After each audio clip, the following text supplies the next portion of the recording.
A very good morning, students. Chapter number 2, Basic Accounting Terms. It is a very important for your exams.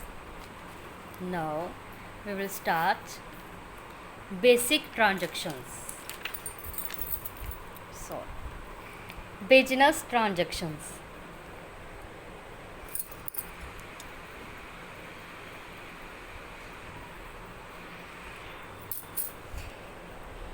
The terms business transactions means a financial transaction or economic event entered into by two parties that initiate the accounting process of recording it in the books of account of an enterprise. Means in business organization we will record only those transactions which are related with the money.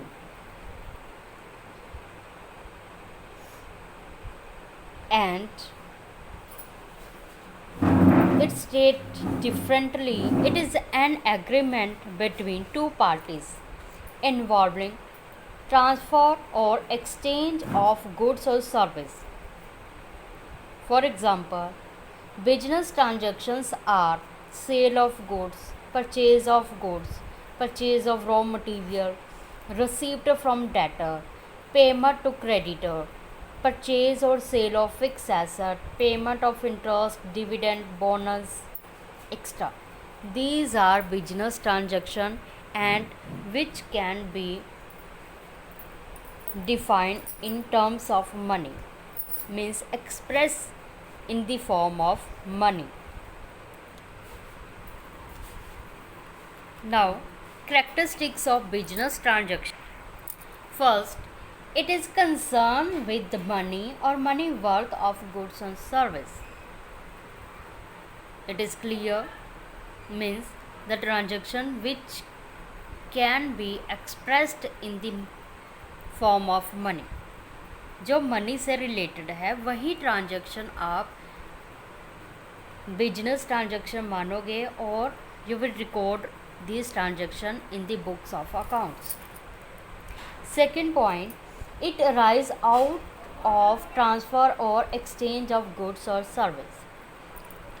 Goods और service आप purchase करोगे with the help of exchange of money. Exchange of money means अगर आप money दोगे तभी तो आप goods को परचेज करोगे. It is exchange of money. आप इसको एक्सचेंज ऑफ मनी भी कह सकते हो. Third point, it brings out a change in financial position, that is in asset and liability.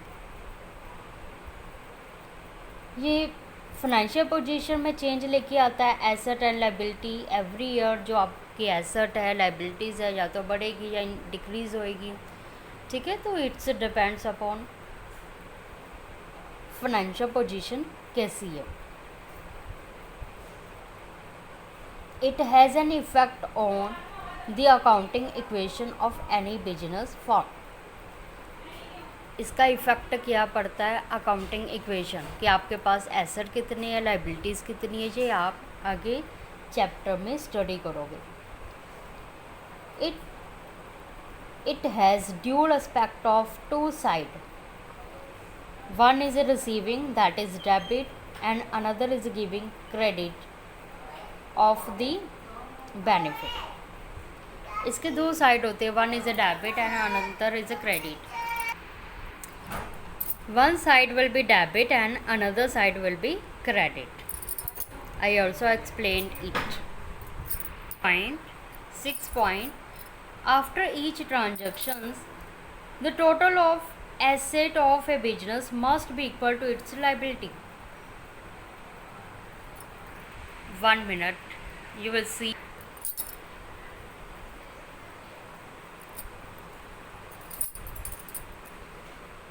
Now next is asset equal to liabilities plus capital.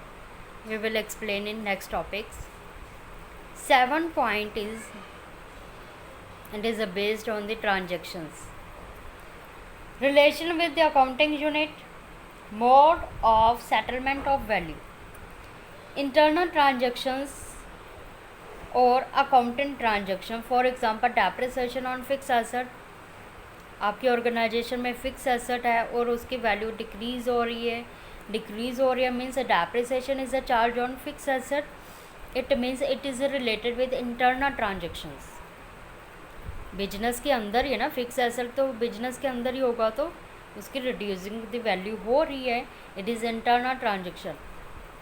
And external transactions means which is related with outside of the business, for example sale purchase की है, payment की है, payment of interest, dividend and so on, these are external transactions. Now mode of settlement of value means cash transactions and credit transaction. You will study from here, you can study, right? Cash transactions means those transactions which are related with the cash. For example, if you are purchasing goods for rupees 50,000 and you make the payment, it is a cash transaction. Credit means when you are not able to give the money on the spot or on the time, on a particular time when you are purchasing the goods but you have not money to pay to them, so you can say that it is a credit transaction, right? These are business transactions. Now you will study it is account. It is a record of transaction, cash and credit. Now you must understand, in the account you will record all the transaction whether it is cash or credit. कहने का मतलब जो transactions money से related है, चाहे वो cash पर है या क्रेडिट पर, उधार पर है, लेकिन है तो एंट्रीज ना, बिजनेस ट्रांजेक्शन है ना, कैश से रिलेटेड है, तो आप वो रिकॉर्ड करोगे अंडर अ पर्टिकुलर हेड। कोई भी हेड हो सकता है, सैलरी हो सकती है, सैलरी पे की है, it is expenditure, telephone expenses, electricity expenses, these are expenses and these are related with money, so you can record it or a particular head, say asset or liability, asset भी हो सकता है, liability भी हो सकती है, these are also related with cash. Now third point is capital.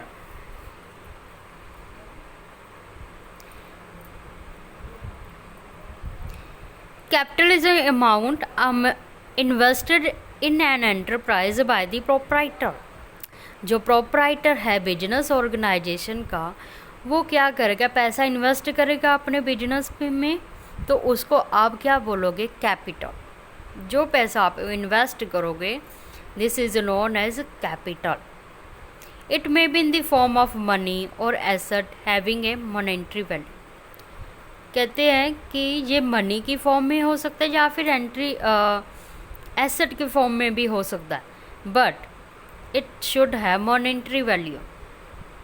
ठीक है, अगर आप फर्नीचर एसेट लेके आ रहे हो, मशीन लेके आ रहे हो, है तो मनी की फॉर्म में ना, कि आपने पेमेंट की है मनी में।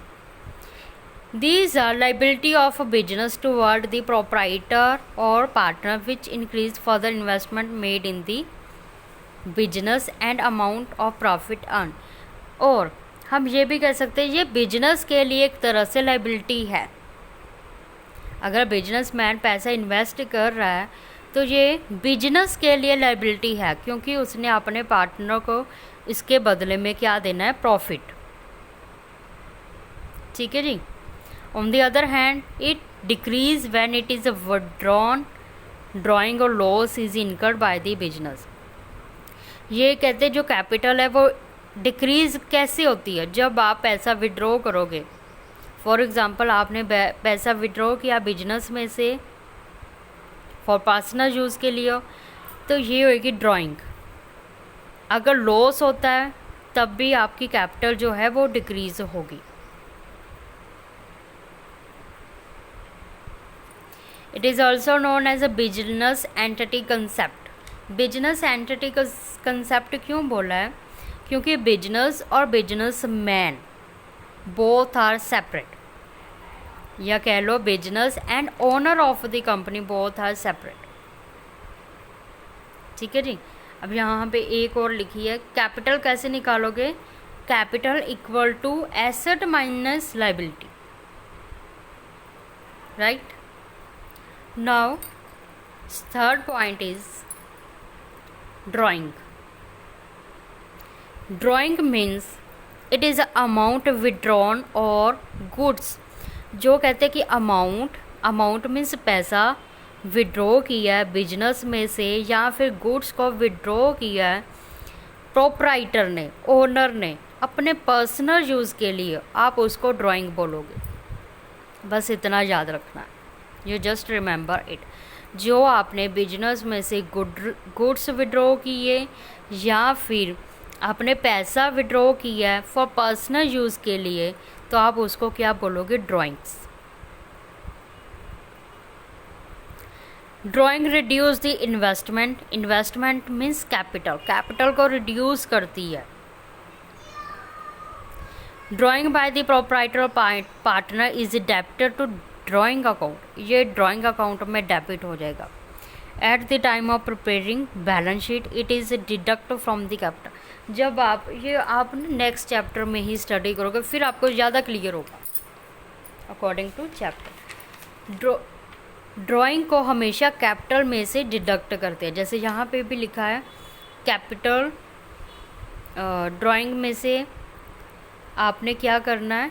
कैपिटल में से ड्राइंग को लेस करना होता है। सेम यहाँ पे लिखा हुआ। नेक्स्ट है फिफ्थ पॉइंट, लाइबिलिटीज।